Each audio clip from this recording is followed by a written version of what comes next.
Good evening. Thank you for joining us. British Columbia's 40,000 teachers are about to face back-to-work legislation, ending nearly 6 months of job action. The teachers' contract demands are still at least $2 billion higher than the employer is offering. But even though an end is near to this labor dispute, as Kylie Stanton reports, more classroom disruption isn't out of the question. The bell rings and these students are on their own. What's become common practice over the past 6 months. It's just kind of irritating. I've noticed a lot of issues. We're in grade 12, so for grads it's kind of tough because they're not able to report, or we don't get report cards. It's the fallout of the BC Teachers Federation job action, what began on September 6th of last year. Since then, no work is being done outside of instructional hours, meaning no detailed report cards, staff meetings, or communication with administration. I've been told that it's only in stage 1, so it could get a lot worse. We are in a situation where the folks who are paying the price are the kids in school. And with that, the government is taking action. This is a dispute that I can't, in good conscience, as an education minister, see continue. It's a decision that comes on the heels of this report, put forward by the Deputy Minister of Industrial Relations. The findings, despite almost a year of negotiations and more than 75 meetings, a possible resolution of the dispute is highly unlikely. And now, we will, in all likelihood, have to step in as a government and attain a legislated solution to this unfortunate situation.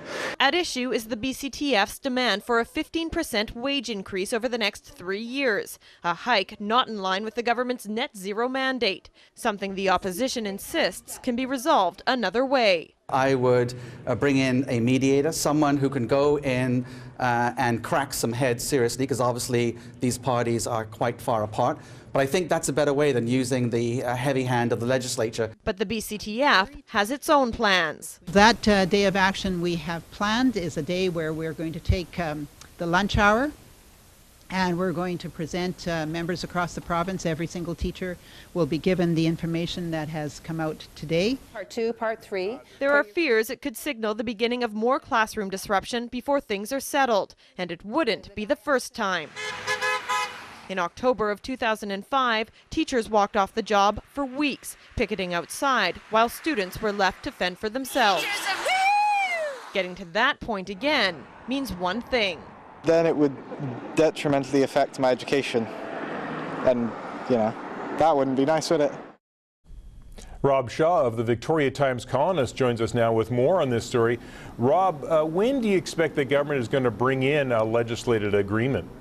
Well, Jim, the ministry officials in the Education Ministry are spending a long weekend actually writing the legislation that may end up in the House.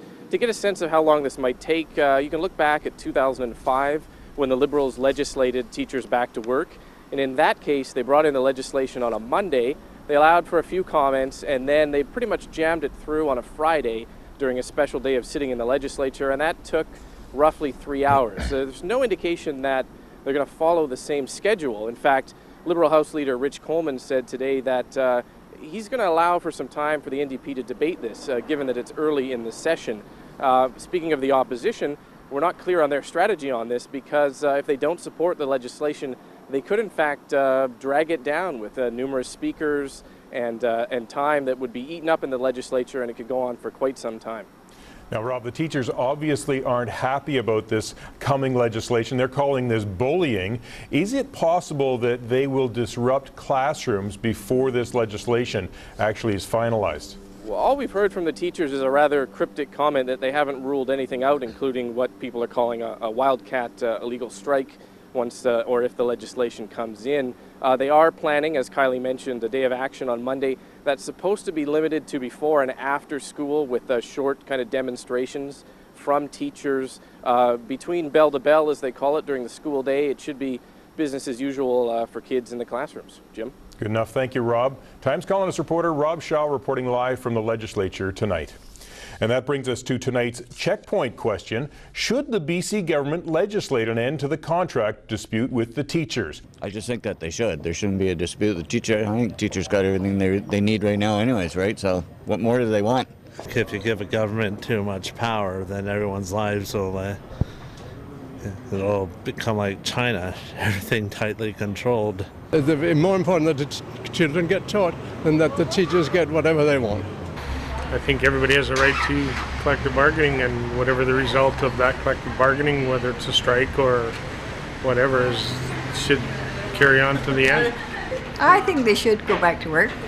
Yeah, I really do. I knew a few teachers many years ago, and they were still griping, so that they're still doing the same thing they did 20 years ago. If they want to go on strike, let them go on strike, and let the public and the teachers sort it out, not the government.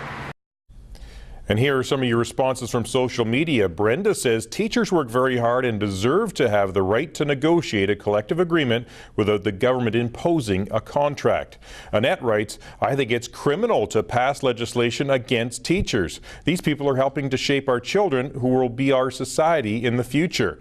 And Adam posts, of course everybody wants a raise, but now is not the time. With the economy the way it is, nobody should be expecting a raise, especially teachers. And tonight's web poll results are in. 64.9% of you say the government should not legislate an end to the teachers' dispute. And that is tonight's checkpoint.